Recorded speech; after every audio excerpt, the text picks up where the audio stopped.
now return to It's Supernatural.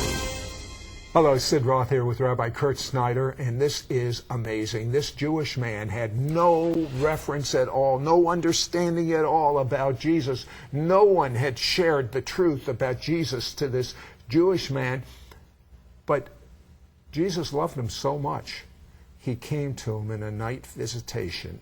And he has since become a Messianic Jewish rabbi.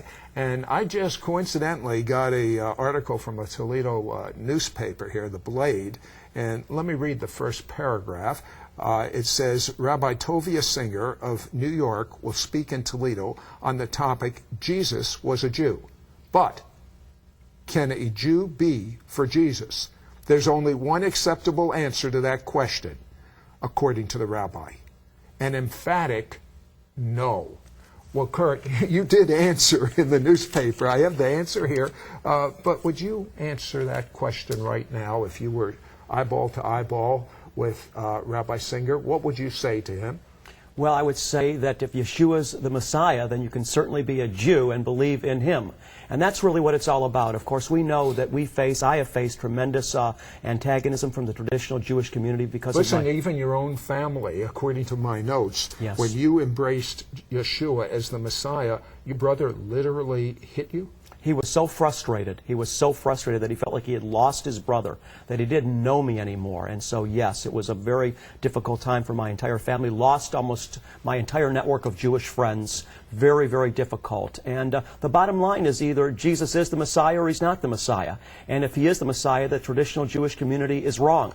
And that's what my simple answer is. But to Rabbi even Singer. if he is, why would you risk being your parents not understanding it, your brother so angry he wants to hit you, even if he is? So why don't you just kind of keep it to yourself? Why so public? Because I'm so excited about it, I can't help it. I mean, it's Okay, I am fascinated by your series, and I told you this over the telephone, Prophecy, Dreams, and Visions, because for the first time I have had dreams from God in which I have had literal dreams, but most of them are symbolic, and I haven't, to be candid, I haven't understood the symbolism that much, and I read a bunch of books on it, and to tell you the truth, I got even more confused from all of these books that I'm reading on it. So I was so delighted to get this, but you were talking about a medical doctor. Tell me that story. Well, Ben Carson, a gifted surgeon, in fact, one of the most renowned surgeons in the world. And I read his book many years ago called Gifted Hands, and he tells the story, Sid, in the book, how he was in medical school working at the same time, and he fell behind in his studies because of the heavy responsibilities that he was carrying. He went to work one night, planned on studying for the exam. When he got home that night, which was to take place the next day, he got home, he was so tired, he began to study. He was so far behind in his studies, he got overwhelmed, he fell asleep, was not able to study for the exam. But in his sleep that night, he had a dream. And in the dream, said he saw a test, a medical exam. And not only did he see a medical exam, but he saw the answers to that exam in his dream. That's my kind of test. There you go. Wouldn't it be great if they were all like that?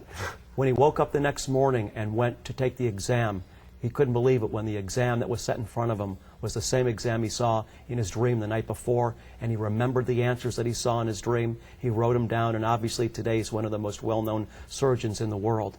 You know, dreams have been fascinating to me because my life really in Yeshua began with him revealing himself to me in a vision of the night. I remember in Bible school, Sid, back in the mid-1980s, we had a dog, and he was a beagle, and we lost him. He just took off, he ran away, he was gone for several months. I forgot about the dog. But one night I had a dream that we found the dog. The next day I got a phone call, someone found my dog. So I really began to pay attention to my dreams. And yeah, yes, but are you just someone special? I mean, that God just works through you? I mean, not everyone has a dream where they can be an eyewitness of Jesus being crucified for them. So you must be obviously someone special. Well, I believe that the purpose of dreams is God is communicating with us. And obviously, his purpose is to communicate with every single one of his children. No question about that. And the scripture says in Joel 2, and in Acts 2, which quotes the fulfillment of Joel 2, that the experience of those who have received His Spirit will be, number one, they'll be able to speak by inspiration of the Spirit. Number two, they'll be able to see in the Spirit. And thirdly, that they will dream dreams. So dreaming dreams is simply a way of receiving a revelation from the Lord in the night. I believe that when we're sleeping, we're loosed from a lot of the things that our mind is occupied with during the day. Isn't that an ancient rabbinic understanding? It is. Explain that again. Well, that when we're, if you're at work and you have a responsibility, you're sitting in front of your computer trying to get this job done in time, I mean, you're probably not thinking much about receiving a word from God. You're occupied with the business at hand. But when you sleep, you're loosed from a lot of those things. And it's in that state that we're oftentimes more receptive to hear God's voice. And all we have to do is look in the Scriptures, look in a concordance under the word dream or dreamed, and people will be amazed to see that dreams are one of the most common vehicles that God has used from the beginning with Abraham, Joseph, Yeshua's dad, Joseph, Paul. One of the most common vehicles God has used scripturally from the beginning is that He communicates to His people through dreams. And I believe it's because we're more receptive. Let me just make this last comment. In Job chapter 33, we have some comments by Job's friend Elihu. And Elihu was the one friend of Job's that God did not have harsh words for, because Elihu gave Job good counsel. And this is what Elihu says in Job 33. He says, God speaks once, yea, twice, but no one listens when man is sound asleep in his bed. And so he's saying God's speaking while we're sleeping, but we need to be paying attention if we're going to hear. Listen, pay attention. Don't go to sleep right now. You can do that later. But on the next segment, I really believe there is going to be revelation knowledge so that you will get dreams from God. Just listen. Don't go away. We'll be right back to